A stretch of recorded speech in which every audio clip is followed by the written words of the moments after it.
Welcome back to Our Stories, Wisdom from Great Minds. I'm your host, Sasha Chupa, and I'm honored to introduce a true visionary in medicine and education, Dr. Jeannette South-Paul. Dr. South-Paul currently serves as the Executive Vice President and Provost of Meharry Medical College and has forged an illustrious career as a physician, educator, and advocate for health equity. Notably, she was the first African American chair of a department at the University of Pittsburgh School of Medicine, where she led the Department of Family Medicine for over 17 years. Her groundbreaking work in advancing community-based care, promoting diversity in medical education, and addressing health disparities has transformed countless lives. Today, we're excited to delve into her inspiring journey, uncover the lessons she's learned along the way, and explore her unique insights on leadership and change in healthcare. Dr. South-Paul, thank you so much for joining us today. When we last left off, you were telling us a little bit about your journey, about being chair at Pittsburgh School of Medicine, and just about the walk that you have walked through this path. So thank you again, and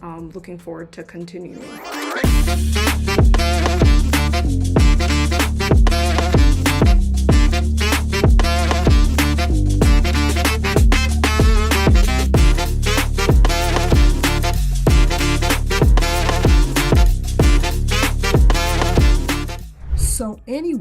So we had no money. So you have 6 kids within 8.5 years. Your parents are immigrants. They want you to go to college. And there is no savings account. There are no investments. There are no well-to-do grandparents. I mean, they have less money. Well, the 2 grandmothers that remain, grandfathers have died long before, have no money, and they live with children. So the whole idea was, what opportunities are there? And my mother was very astute about saying, if I work for a university, I can probably get tuition for my kids. You guys just have to be really good students because you still have to get accepted to the college, okay? Mm-hmm. So when I went to the University of Pennsylvania on a parental tuition scholarship, so all of tuition was taken care of, but then I had to work to supplement to pay for books, and I wanted to stay in housing because we lived in a mission. My father was a superintendent of a rescue mission. So I said, and I had homeless come in, and I would help with the meals and cook 4 nights a week and this sort of. I said, I'm not going to be able to do the studies I have to do if I'm still doing all of those things. I got to really, but I said, I'll spend weekends at home. So that's why there was no decision about this. That was what I needed to do, to go to the University of Pennsylvania. Fortunately, it was a good school. It's just that it was a school in the middle of the beginning of affirmative action. Affirmative action started in about the late 60s. I started college in 71.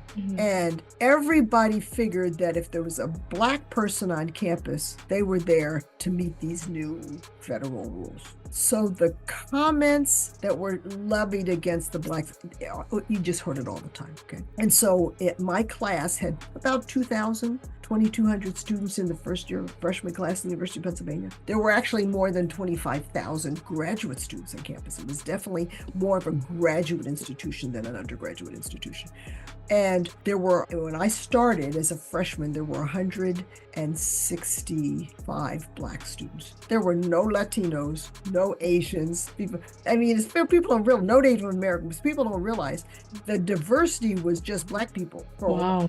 Okay. So you didn't have many international students, even though this is an Ivy League institution. Okay. They were not a big presence on campus. And I think in 4 years when we graduated, about 85 of us graduated. So we had a bit of 50% attrition rate. And when I got to, and I remember classes were huge because it was not designed to be an undergraduate institution. It was designed to be a graduate institution. So all of your basic science courses in your first couple of years had classes of 300. That was an average size. So you're thinking about this and you're saying, I have to get that, letters of recommendation from people. They don't know me from Adam. They don't know me at all. So there was that thing that I had to do something different, and I'm running to keep up. I mean, I'm a medical technology major, plus I'm trying to add the pre-med courses in. I'm averaging anywhere from 22 to 28 hours a week of classes as an undergrad. And I'm working the rest of the time so I can eat, so I can pay for my meal contract on campus. And what I'm saying, say it again. I'm sorry, because we didn't record this part, you mentioned that at the time, where were your parents? You didn't have support from them. Well, I had support because they loved me, but I didn't have money. You know what I'm saying?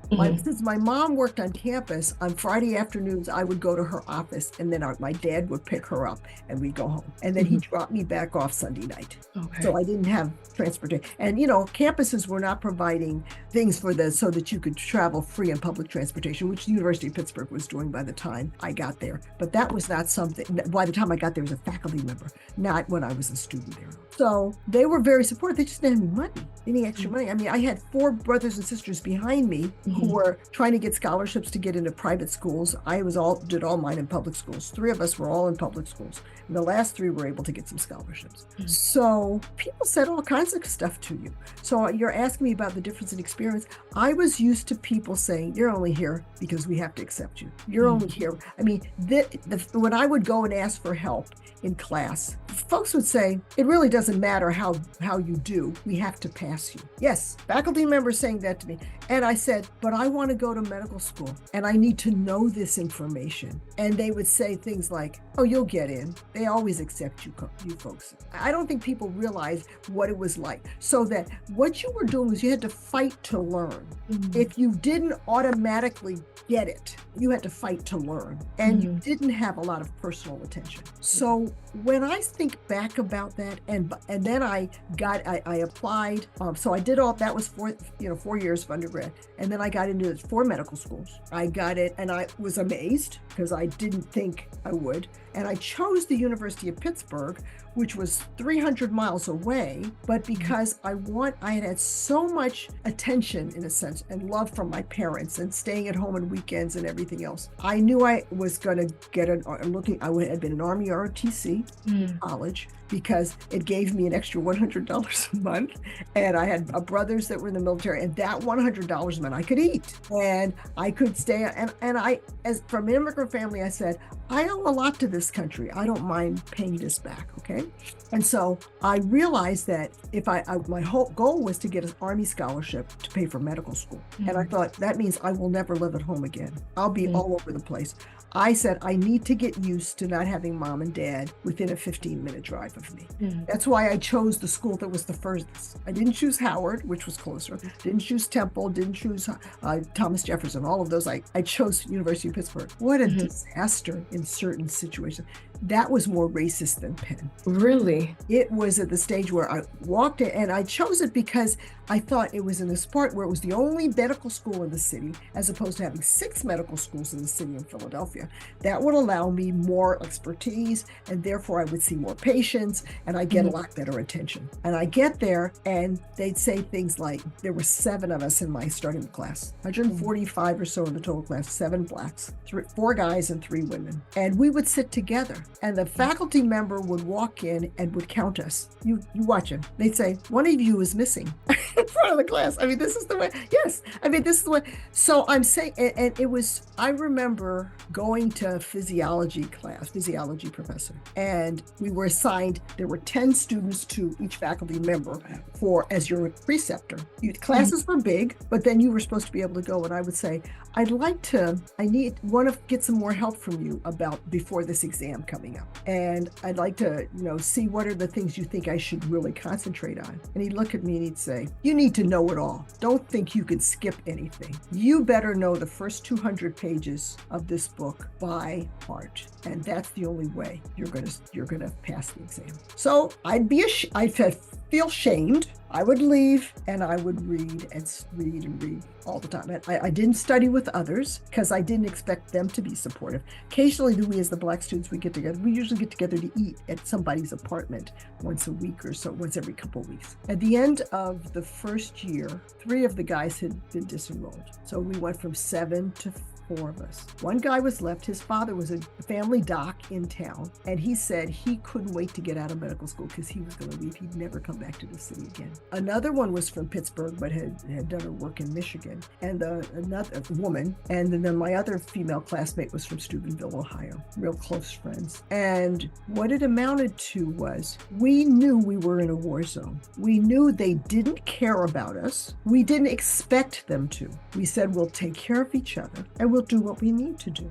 So when I think about what current students in HBCUs, and my experience is one HBCU. Okay, my only experience is Mary, and I have had experience more in white institutions.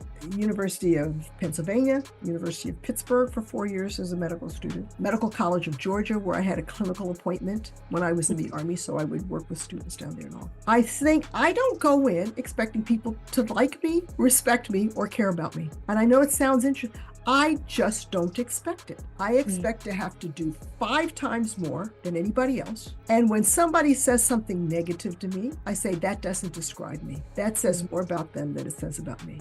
Why is that? Does that mean I don't feel it? Of course I feel it. Does that mean that I don't get angry? Absolutely. But I look at it this way. They have it. I want it. And I will do what I need to do to be successful in God's grace. Not ever giving up my integrity, not ever giving up the respect that I know I was taught to give to others, and never forgetting to care for the people who are the reason why I went into medicine. Because I grew up in an environment with homeless people, and I said, nobody deserves this, and trying to work at that, okay? So when students say things like, you're mistreating me, you disrespect me, you do things, it took me a while to even understand what they were saying.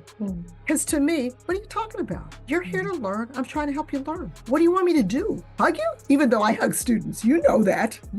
I hug students. But I look at it this way, the expectations of these students is something I learned to never expect, because I had been in a foreign environment. And the other thing I realized is I get my support and my love outside of the profession.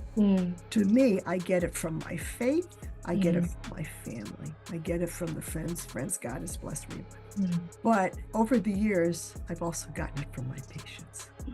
I've gotten amazing love from my patients. And I look at it this way, as it goes both ways. They know I love them. I'm in medicine because I love them. I just love taking care of people, and they give it back. Just to give you an example, I have a dear patient. I think she's just hit 88 in Pittsburgh that I took care of for 18 years, probably almost. Not the entire time was there, but almost. Grew up, single mom, 4 kids, lived in the projects. For the longest time worked in a daycare center that was sponsored by the institution. And just took her, just love this woman. Just love Miss Jen, just love her. And when I got ready to retire, she said, you're not getting rid of me. And she's not the only one. I have another one who's a chronic schizophrenic. I have a couple of chronic schizophrenics, one of whom passed a couple years ago. And I said, okay, when you leave, you're going to call me, right? You're going to call me. Yes. You promise? You promise? So I need to call him at least once a quarter or so. Miss Jen, I better call her once a month. He sends me a card for every holiday. It could be President's Day, okay? She's going to send me a card. Sometimes it'll have a bookmark in it, this sort of thing. She says, I'm checking on you, making sure you're doing all right. So to me, I have learned that your rewards come from things that your majority, more well-endowed colleagues may not think about, but for me, have nurtured me. So when folks come up and say, well, how were you mistreated? Well, on rounds, the preceptor asked a question and I gave an answer. They said it was a wrong answer. So how were you mistreated? Well, they shamed me in front of my colleagues. I'm going, what are you talking about? This is a learning environment. Do you want them to say it's okay to give that answer? If it's the wrong answer, what are the consequences if we don't correct your wrong answers? So for me, I value the years of torture. And that's 3 years of torture and 8 years of education in a PWI. That's actually what I was going to ask about, how you managed to lead, and because you were you were the first Black woman, and I think just Black chair, correct? Yes, I was the first Black chair, the first woman chair in a clinical department, School of Medicine at the University of Pittsburgh. I didn't know that when I accepted the offer. And I got there, and that's a whole conversation in and of itself, always like to be the first, right? And the things folks would say to me, a white woman administrator pulled me aside right after I got there and said, I thought we should sit down and talk about how you should dress when you go to the the chairs meetings. And I'm sitting there going, did she just say that to me? Now, by this time, I have had 22 years active duty in the Army. I've worn a uniform every day of those 22 years, not counting the summer experience as a medical student, which I did in military posts where I wore a uniform. And I've also learned you don't say the first thing that comes out of your mouth. You listen to see what's going on. I said, well, why do you say that? Well, we all were thinking, you're the first woman who's going to be there. You got to be careful how you dress. The men are all going to have suits on, and they're all going to, and I'm thinking, so you thought I fell off the truck last night, huh? Is that what it was? And I said, I think I'll be okay. She says, well, we just want to make sure that you know how to dress.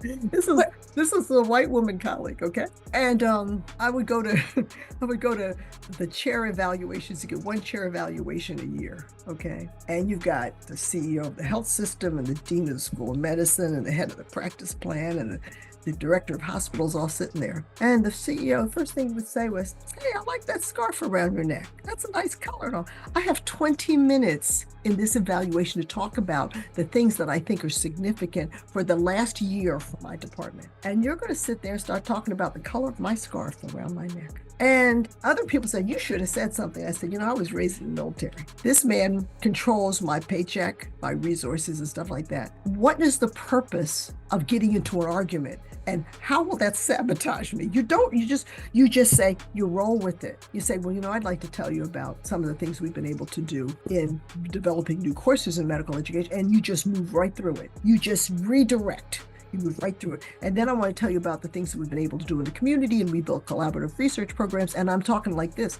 because I only got 20 minutes.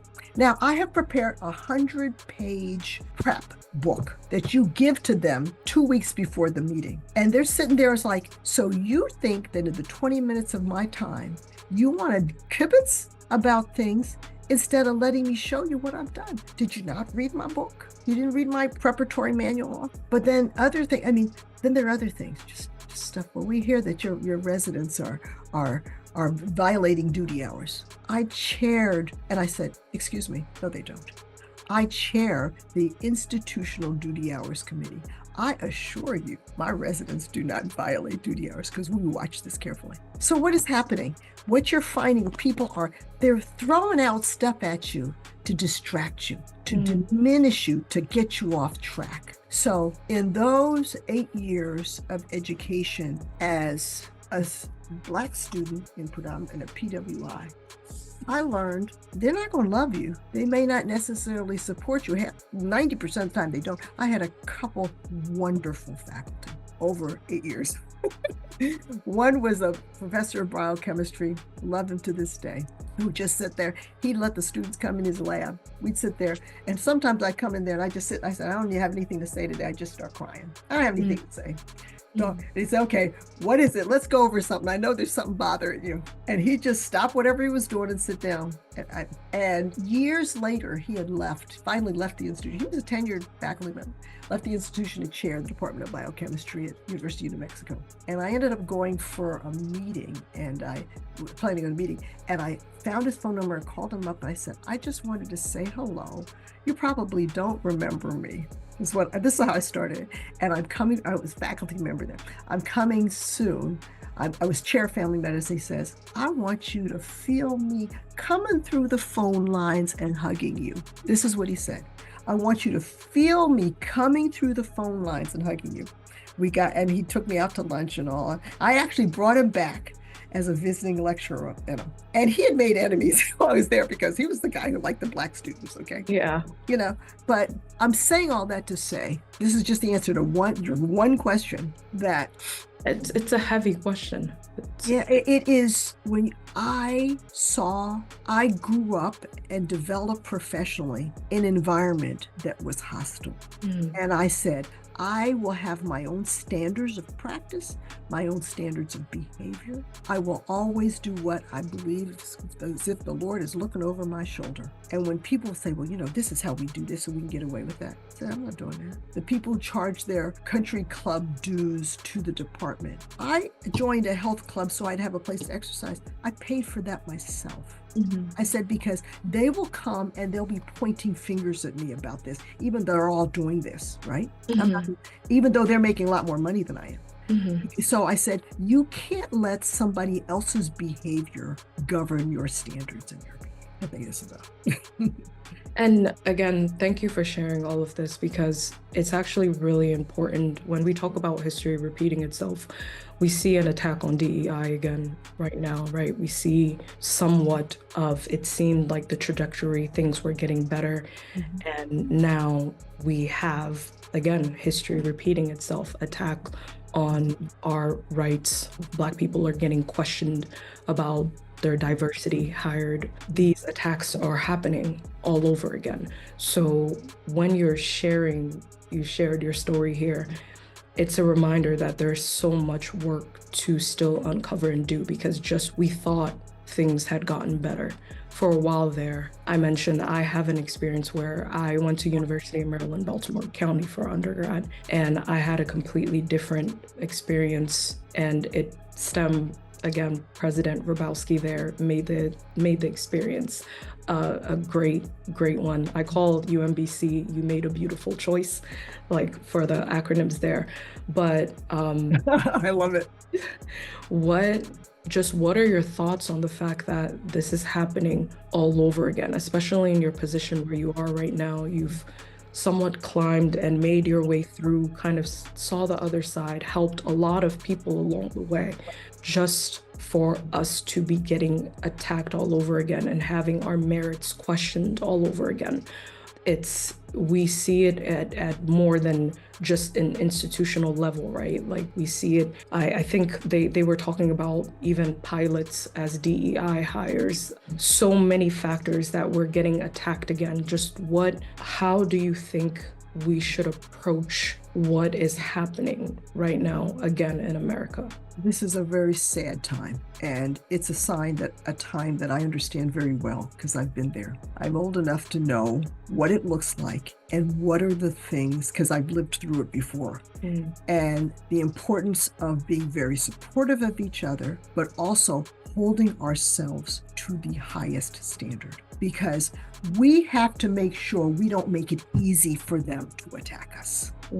And that's the thing I think is important. That, first of all, you can call it peanut butter. I don't care what you call it. Get rid of the words DEI. That doesn't change a blessed thing. I am going to continue to promote the issues of those who have not had a voice. There's a whole list of banned words out there now. I don't need your words. I am going to continue to promote the sustainability of those who do not have a voice, and to prioritize making sure that everyone gets every opportunity possible to succeed. And in order to do that, we have to be attentive to what's going on. We have to make sure that we don't make it easy to derail us. So we've always had to work 5 times harder. Always had to do that. So that's not new. But we need to be certain that we don't expect anything extra and try to do less. And we have to work as teams so that we make sure that we pay attention to each other. So that we're aware of when somebody's struggling and just needs an extra. Okay, let me hold your arm for a minute. You can do this. Come on, keep up with me. And that we are keeping our eyes open and not expecting anybody to give us anything extra. They may not even give us what they should have given us. So we've been here before. You know, an obstacle is what you see when you take your eyes off the goal. Keep our goals in mind. And the goals are that we need to provide for those who have been underserved, been left behind. And when they have done something that they could have done better, we need to be certain that we can help them with that. So those are all important things to keep in mind. Now, we also need to speak up. And when something is blatantly unfair, let's not run away and think, oh my gosh, we can't do anything. Because I always said, people say, well, why were you there? I said, because you have more of a voice if you're in the schoolhouse than if you're out on the street corner holding up a banner. They can ignore it. You can walk around protesting. I don't do that. I don't look at that as being effective. What is effective is being inside the schoolhouse, making sure I meet all the requirements to be able to stay credentialed in order to do what I need to do all the things that I need to do as a faculty member, to do what I need to do as a citizen, to vote, to take care, be engaged in my neighborhood. Those are the things I need to do, not to sit down and complain about what they're not doing for us. They will never, figure out who they are not going to do more than they want to for us. And what I do is I spend time making sure that if they do something that's illegal, I'm going to call it out. They do something that is damaging, I speak on that behalf, but not expect any extras. And don't feel like, well, you shoulda. There's no such thing as shoulda. And so for me, it means we have to pull up our big boy pants and keep moving. You mentioned again here that you get to speak up, especially for the voiceless. I think that's why it's so important to be in these positions. And I won't say of power, but of being capable to actually make a difference, right? Because not everyone, when they actually speak on it, are able to be either effective or impactful. So that's why your work, as you mentioned, what you went through these years, are actually so important, because you didn't find yourself there. You worked your way to a position where what you're doing is actually effective. And that's, again, as someone kind of facing our times at a younger age, it's really important to hear stories like yours to remind ourselves that some people have been through this before, and we just have to learn from them about how to actively engage and make sure that we change the direction and the route of where we're going right now, because like you said, this is a very sad time right now. Yeah. And you have to not look to those people for support.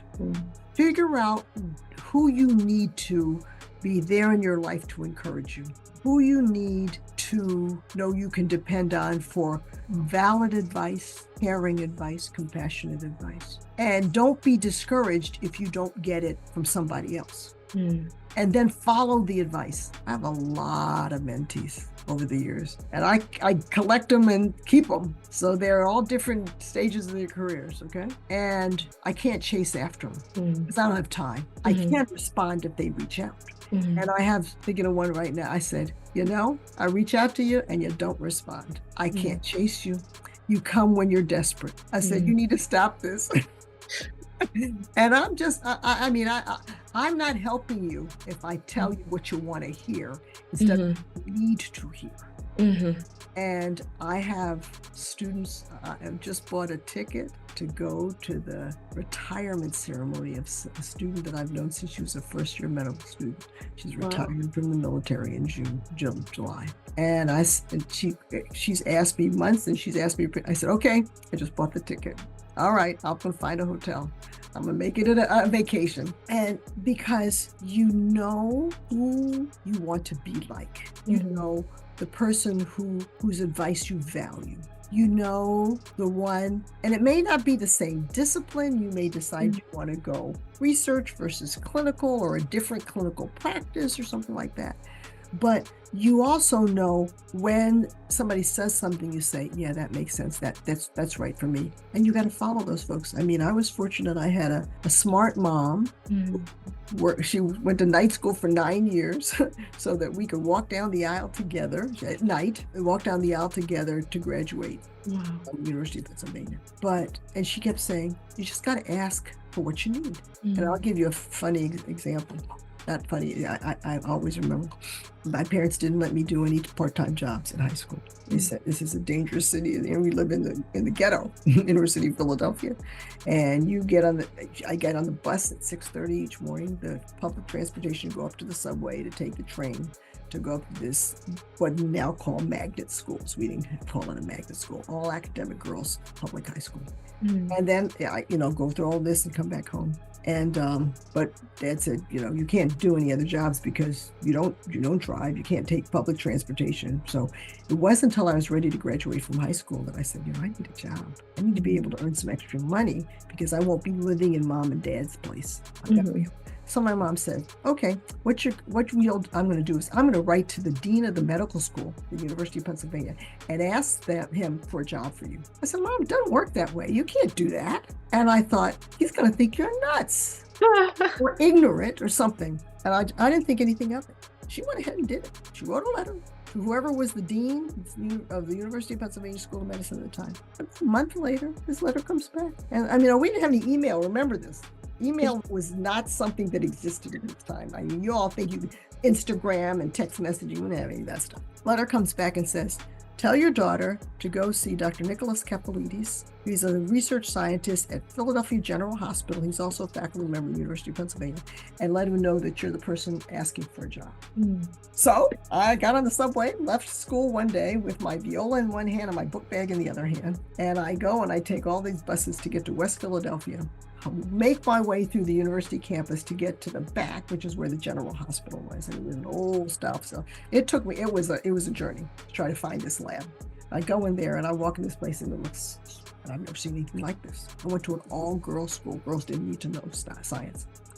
And they sort of walked me around. I said, I'm here for an interview. And they said, do you know what a molar solution is? No. Do you know what a beaker is? No. Do you know what a chromatographic column is? Nope. I mean, I was taught to be honest. I said, I've never been in a place like this. We don't have these things at my house. They said, do you want a job? I said, yep. They said, you have a job. Wow. As a work study student, start at $2.40 an hour. And you tell us the hours you want to work and we'll teach you what you need to do to help. Now that's an answer to prayer because I was so 100% unqualified. Okay. And I shouldn't have even been there. And I worked in that lab for 4 years. Wow. And when I graduated, they gave me a watch. They wrote a letter of recommendation to send me off to medical school and all. And the only minorities in that, other than Dr. Kapelides, who had grown up in MD, PhD, grown up in Greece. Sometimes I'd babysit his kids and get to see the other part of town where, I mean, I said, wow, people live in houses like this. They're pretty neat. And the only other folks there was a African-American couple that worked in the lab. He kept the floors clean and all, and his wife washed all the beakers and things like that. And they became my buddies. And George and Jenny Justice. And it was pretty special. Years later, when I moved to Maryland, I had the opportunity. I don't even know how they found me. Their daughter ended up living over in Laurel, and I went over to visit them. They were up in years at that time. To sit down to find out, gosh, she went to medical school. She did okay, and she's in the military and all. It was really pretty special. And I tell people, you need to know who you need for support. And those people that you end up supporting you, they may not be the biggest muckety mucks up there with lots of letters behind their names. They're just people who care so much about you. They're the ones who see you in the corner crying and give you a hug and say, all right, what happened? You can get through this. Come on, you're having a bad day. And having that faith that anchors you, that you are here for such a time as this. It's not an accident why you're here. And no matter what people say to you, no matter how negative it is, doesn't describe you. You need to make sure that you are focused on the vision and what it's going to take to get there. Thank you, Dr. South-Paul. This was more than I even expected. I want to, of course, cater to your time and make sure that I'm being respectful of your time. But thank you for even taking the time to participate in our stories. Hearing yours, again, is a great reminder of the path that some of us have walked. There's this, I read a lot of James Baldwin, and he's one of my favorite authors, but in The Fire Next Time, he talks about the people that have walked in the back door so that we can walk through the front. Sometimes we forget that there are people that have walked this path and taken on more than anyone should ever have to take, just so that we have to prepare for the next generation. You guys are going to be taking care of us. We always remember this in the military. I wanted to take care of every military medical student, every military resident. I said, one day I'm going to get admitted to the hospital. You'll be taking care of me. I want you to be the best trained you possibly can be. I've actually been in this situation where former students have taken care of me.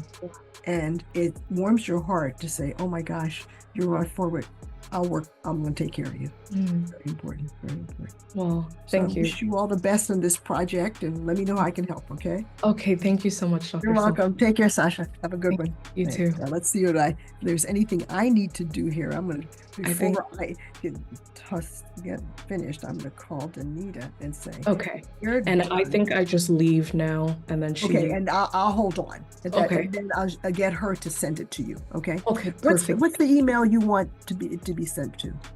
Where we were just speaking. Danita, we're closing things. Can you hop on and do what you need to do? We're still on Zoom. Okay. And then I'm going to get from Sasha her email. So Okay. we can I'm send writing it in the chat. So you're that writing it. She says she's writing it in the chat. Okay. Let me see. I don't see it yet, Sasha. I think it should. Okay. Just a second. I'm going to try to save it too. So if something happens, we have it. That's the last thing now that we actually. Okay. I got sm4273@georgetown.edu, right? Good. All the best, Sasha. Talk to you soon. Thank you. Thank you so Now, much.